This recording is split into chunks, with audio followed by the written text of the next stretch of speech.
Let's head to Jose Mourinho, who's speaking post-match. Well, Jose, firstly, right now there'll be, I think, a lot of anxious Tottenham fans worried about Harry Kane and his fitness. What can you tell us? Yeah, me too, but I think it's too early. I think it's too early to say something. For him to leave the pitch 2-2 with a couple of minutes to go is obviously because he felt something. But let me be optimistic and believe that he has time to recover. Let's see. How worrying is it for you as well at such a key point in the season? Let me be optimistic and believe that is nothing serious. It's obvious that he's a very important player for us. That's more than obvious, but I cannot say much. I cannot speculate or helps in any speculation around it. How important was he for you tonight? A couple of lethal finishes, both from nothing really. Both from crosses, but great finishing.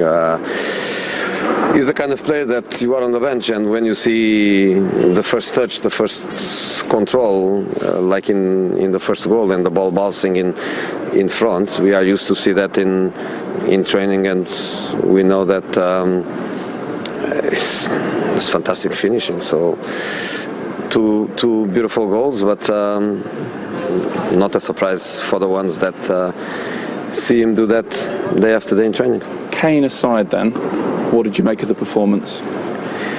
I think was a game between two teams that they have lots of similarities. We are very similar teams in many aspects. That's why the normality between us is we beat them last season, I think 1-0. We lose this season 1-0. We draw 4-4. One more goal in extra time. We drew 2-2. Teams capable to score goals. Teams that concede two. Very similarities. I think a good game where both teams they try to win it, and probably a fair result. What did you make of the way you kept the ball tonight? The way we kept the ball. Possession, yeah. I think it was not an easy game to have the ball due to pressings. Richarlison is the kind of guy that presses a lot the first line. They were jumping with Iobi, with Sigurdsson in our three defenders. We were doing the same with Sonny and Kane. I don't think it was very easy from behind. Even Carlo was complaining with Pickford, why you don't play to Walgate? Probably because Walgate feels the pressure. Midfield, a lot of man-to-man too. But I think Pierre and Musa, they were the players that gave us the possibility to compete. It's another game. Because they were very solid in midfield. It's another game you were ahead in, also behind. What did you make of the penalty that got them level? I'm not going to comment. No comment? No. In this moment, so many years and so many experiences. In this moment, I just laugh, or this kind of silly smile, and I'm not going to comment. One thing I would say, Reguilón and the rest of your players, there didn't seem to be too many complaints. Because that's the way my team normally is. We are not a team of many complaints, and probably. Do you like that? Are you okay that they didn't complain? I'm okay they didn't complain. The job is done. The referee made the decision. I've learning also this season that it's very difficult for the VAR to make a decision to go against the referee decision. With the same referee against Arsenal, we complain about the penalty and meant nothing because the penalty is still there. So probably the players, they felt the same as I felt when the referee decided to give the penalty. Complain for what? One last thing I wanted to raise with you. Paul Pogba's done an interview today, broadcast today, critical of you, critical of your man management. Is there anything you'd like to say by way of a response? I would like to say that I couldn't care less with what he says. I couldn't care less. Not interested at all. Okay. Thank you. Thank you. Expected response there. I mean, no matter what you say about Jose Mourinho and what he does on the pitch, he brings an element of a soap opera to the Premier League. Yeah, of course he does, yeah. Very experienced. That incident. Well, let's have a look at the top of the table. So as it stands, Spurs 7th, 5 points off West Ham. 6 games left. Southampton next. They've got Leicester at the final day. Everton 6 points off 4th. Arsenal next. City on the final day. Are both teams still in contention, Nick? It started to drift away from them. Both the teams needed the 3 points. West Ham will be looking at this and thinking, obviously, with Newcastle coming up, there's a chance for them to really get that bit of a gap. Well, talking of which, you've got Newcastle United taking on West Ham tomorrow. Can they cause an upset with West Ham's Champions League hopes? That's before our FA Cup semi-final between Chelsea and Manchester City. Mouth-watering prospect, and Wolves take on Sheffield United. Sheffield United could be relegated tomorrow if results don't go their way. Well, Arsenal host Fulham, Man United take on Burnley, and then Leicester City v Southampton is the second of our FA Cup semi-finals. You've also got Leeds United taking on Liverpool. That should be an exciting encounter on Monday night. All eyes will be on Harry Kane limping off the pitch there at Goodison. I mean, what does that potentially mean for Spurs' hopes for the rest of the season and that League Cup final against City in a week's time? Yeah, I mean, that's huge, but first and foremost, the goals he took tonight, that is what you're going to miss. It's very worrying for him then. He's obviously had ankle injuries before.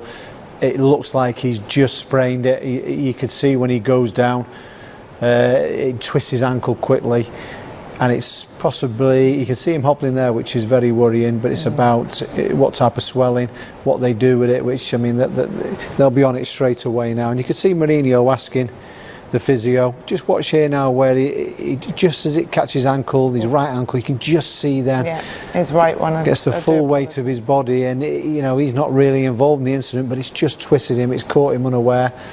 And it is worrying. It's worrying times, that, especially with those games. What you just said, going up, obviously the game against City as well. But you can see how vitally important he is. You know, I mean, the goals he scores, he makes it look so easy. You know, it was just, he had an unbelievable performance. He could have maybe got the final goal at the end if he'd been given the opportunity. Just a little bit worrying for them that hopefully it isn't too serious and he's okay for this run-in and obviously the cup game against City. Well, I'm in the company of Nick Summerby. We've just watched a draw between Everton and Spurs. Harry Kane limping off at the end there, but was that a fair result tonight? Well, I think maybe Everton edged it. It's the two defenders, Holgate and Keane, for two of the goals made mistakes, and apart from that, you cannot afford to give Harry Kane anything at all, and that's where they will be upset. I thought they did enough to get the 3 points, but obviously Harry Kane with a quality, you give him those opportunities, he'll put it away. But they would just be disappointed with the mistakes what they made. So the first one, you can just see that slice of touches. It's communication between the two central defenders there. On both situations, it's. I think what you have to look there is Holgate. Keane is in front of him, he has to talk to him. If he tells him to leave it, once he gets the slightest of flicks on it, then that's when you're in trouble. So the defenders who's behind him is his eyes. He's got to tell him and he's got to listen, and they get it horribly wrong. Wonderful first touch away from goal, and he makes it look so simple how he finishes it off. It's very difficult to do that because it's about his first touch. His first touch opens the body up, and then he knows what he's doing then with the finish. A fantastic finish from Kane. Very instinctive, very natural to him. And again, Spurs 1-0 up and dropping points. That's 20 points this season they've dropped from winning positions. That was in the 27th minute, the goal. This is minutes later. This Reguilon foul on James, which for you weren't sure if this was a penalty. I think the players go down very, very quickly. There's the slightest of touches. But you can see with his reaction, he's looking for it. And if this is the way we're going to be seeing penalties for anything really now. You know, he's looking about getting in front of the defender, and he's looking, if you watch this here now, comes into play, he's down, he's going down. For me, I look at that straight away, and I possibly spin it round and give a yellow card to try and stop it. You've got to stop this from happening. But once you will keep watching this, you start thinking it's the right thing to do, just to get a slight connection, throw yourself to the floor. That's a bit of a sad situation to do that. You'd much rather seen him stay on his feet, try and get a shot in, you know, but that's what they look for now. That is because where the rules have changed, it's this touch. You know, it doesn't matter if someone kicks you or anything, it's the slightest of touches and they go down. So everyone's mindset has changed now to, he's touched him there. Yeah. It's not really, he's gone down far too easy for me.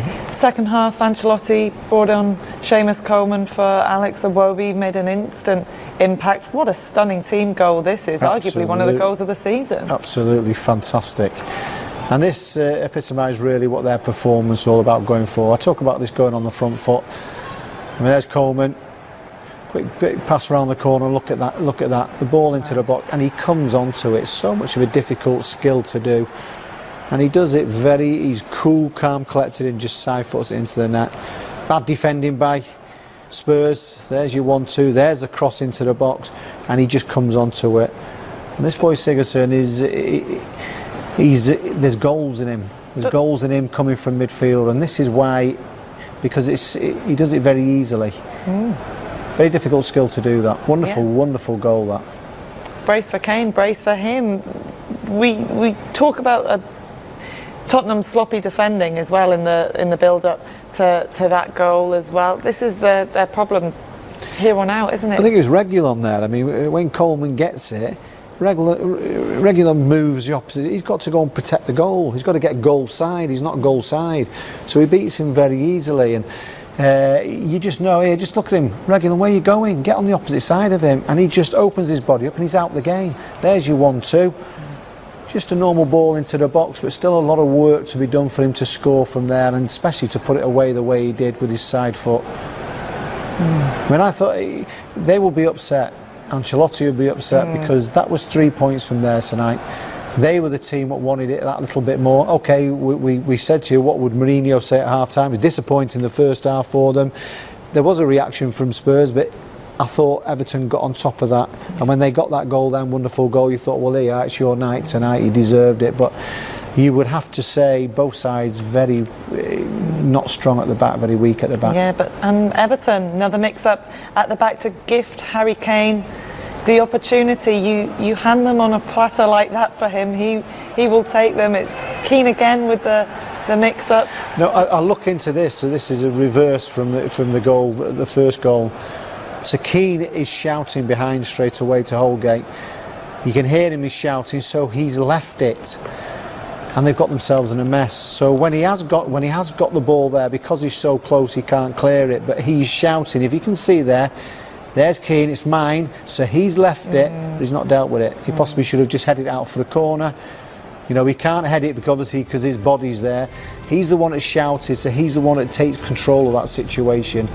If not, don't shout. Don't, let him try and deal with it himself. You come along, you thought you'd deal with it, and he didn't do anything at all. He had a picture in his mind and possibly just put it out for the corner. Well, look at Harry Kane flying 21 goals.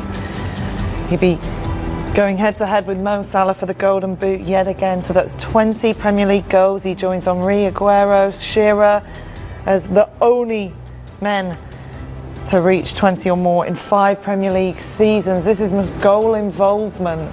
Only Robert Lewandowski is above him. I mean, and he could have got another tonight. It's hard to come up with more superlatives for how incredible Harry Kane is in front of goal. You say that no club is bigger than the player, but in this case, is Harry Kane bigger than the club? Yes, he is, yeah, at the moment. I mean, this is a wonderful effort. It's for him to try and get his hat-trick.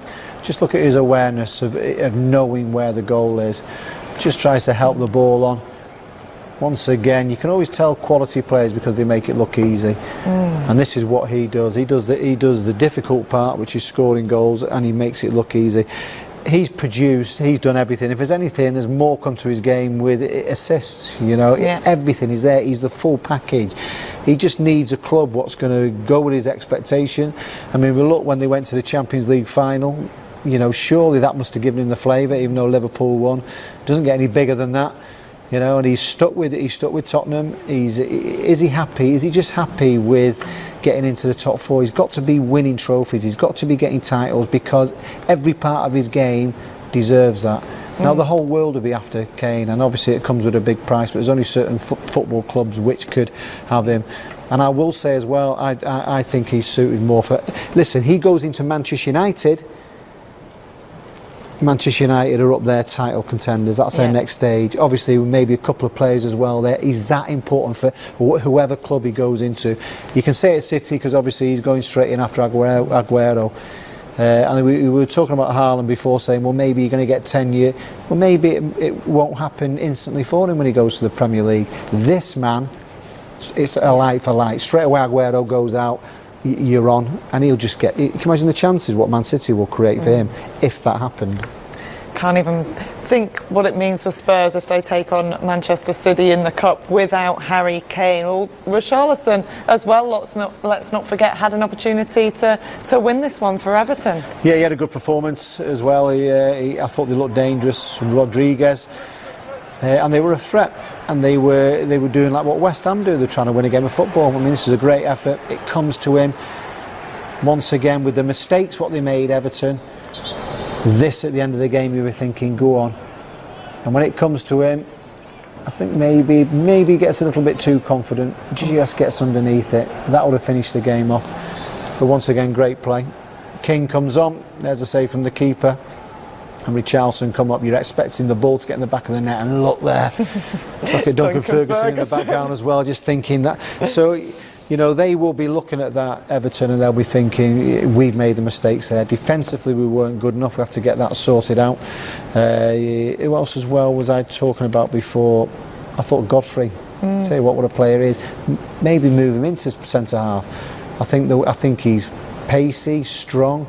They have to sort that out there, because that was their own fault, that, for making two bad mistakes.